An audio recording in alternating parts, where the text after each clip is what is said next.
Welcome to Not Milk Never Milk. Subscribe if you're lactose intolerant. You begin by creating an account and signing in.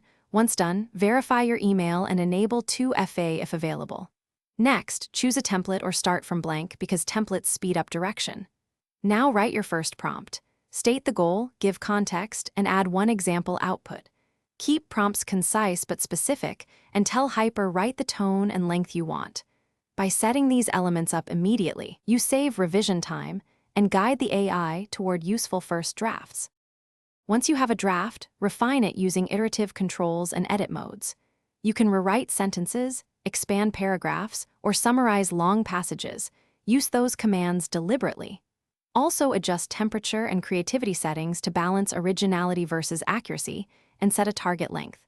Make inline edits by highlighting text and asking for focus changes, because granular feedback yields better results than broad prompts.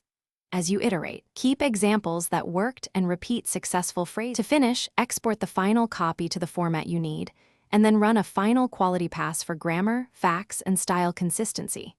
Make sure headings, lists, and links preserved correctly before sharing. If you hit a problem, like repetitive or stalled output, shorten or clarify your prompt, reset creativity settings, or try a different template. That often fixes issues immediately. And if something still fails, copy the content to a fresh session and repeat the focused revision steps. Thanks for watching. If this was helpful, leave a like and consider subscribing. See you next time.